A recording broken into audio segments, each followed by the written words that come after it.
In this video, I want to talk about stigmas.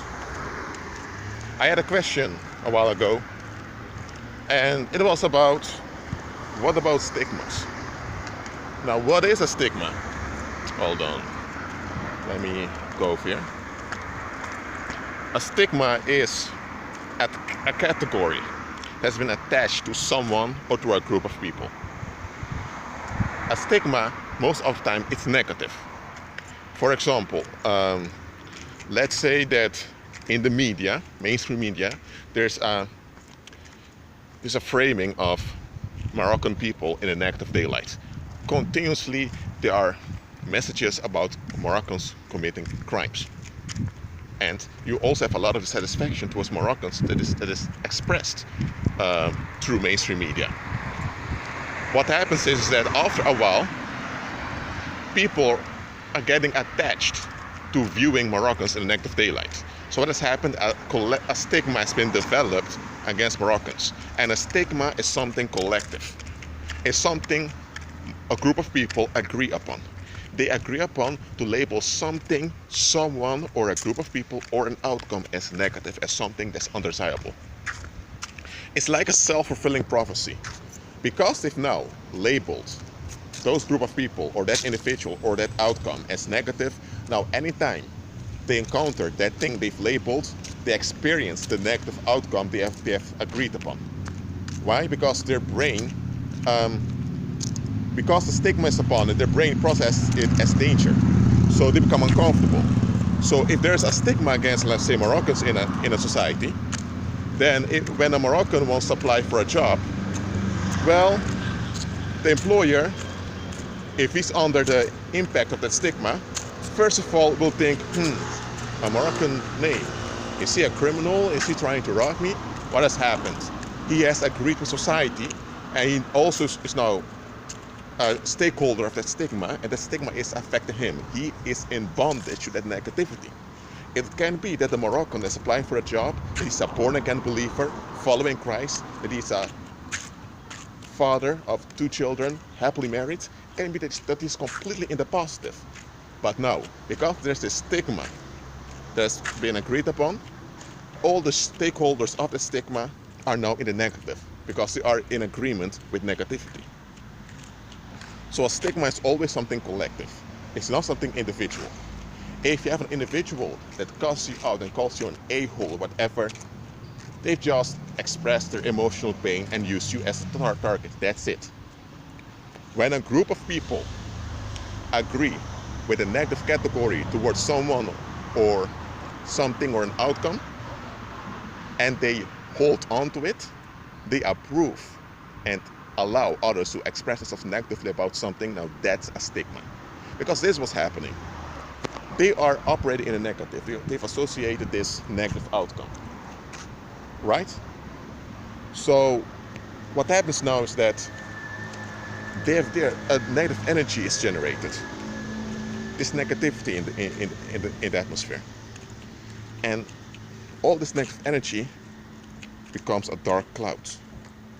And in this dark cloud, demons are going to settle themselves. Demons are going to become comfortable being around there. So that's how demons get a hold of those people and of the environment. So those demons depend upon that stigma to be energized, to be empowered. So what are those demons going to do? Those demons are going to support that stigma.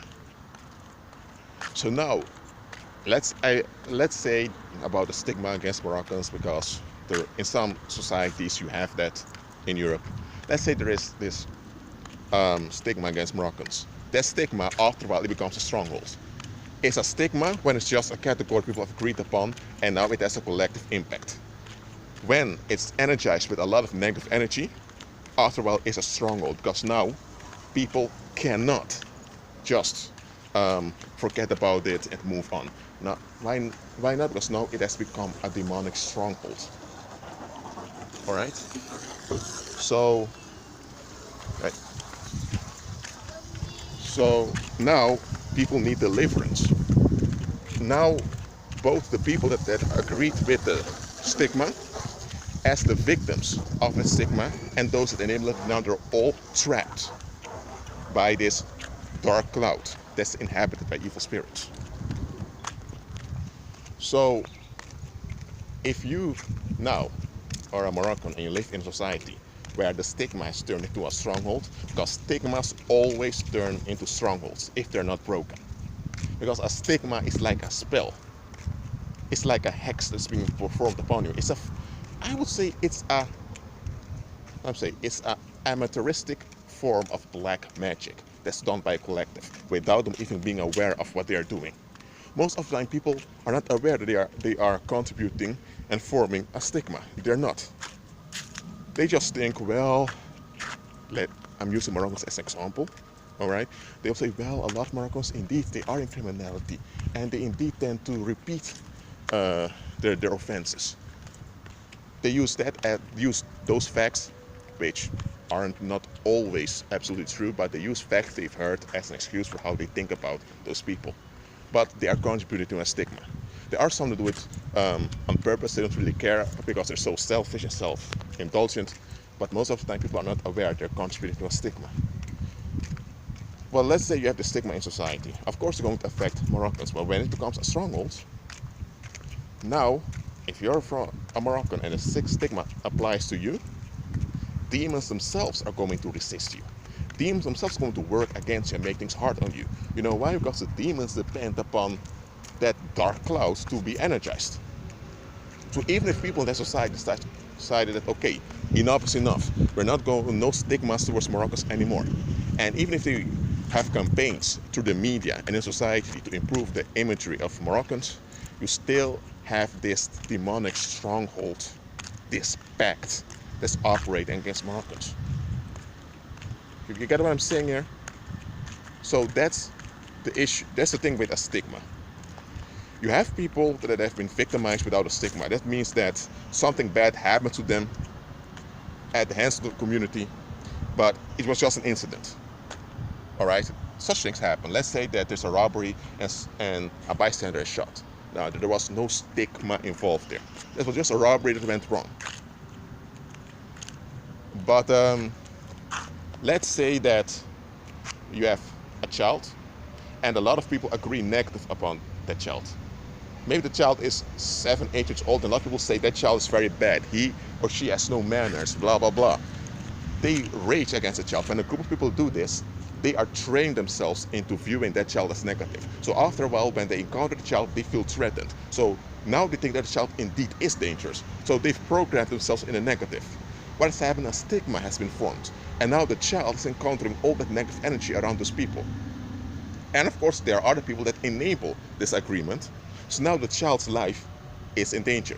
And what happens if the child encounters this hostility often? It can cause some mental disturbance to the development of the child, so that when the child has become an adult, he may have depression or other wrong thinking patterns. What has happened? This is a victim with a stigma. All right, if a child was sexually molested and it was just an incident because some guy was so perverted couldn't keep his hands keep his hands off. Now that's not a stigma. It's just an incident that happened. But if people now, let's say a girl was sexually molested, but if people now say, well, if a girl has been through that, she is no good now anymore. If that's going on in society, and she feels now, oh, she needs to hide what has happened to her because or else people are going to think bad, that means there is a stigma, okay? And that stigma now will work out towards her. So she has been victimized, but the stigma came later.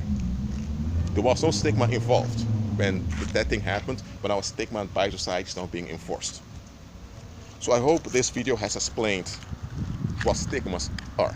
And by the way, the word stigma, in ancient Greek, that pronunciation means 6. Now, why would they use the ancient Greek word for 6 to address a negative label? Why? Because stigmas are paranormal. And who runs the paranormal? The beast. Now, who's the beast? Apollo. And the 6 in numerology, in Greek numerology, also stands for the X. And the X is pronounced as an H or a Ch. And the X itself refers to Helios, another name of Apollo, the beast. So even the linguistics that developed the English language were involved in paranormal practices, and that's evident also in the words they use in the language. Well, I hope this video has informed you, and I'm willing to answer questions, of course, but it may take a while. I'm not always on YouTube. Anyway, agree with Christ, follow His word, and be at peace.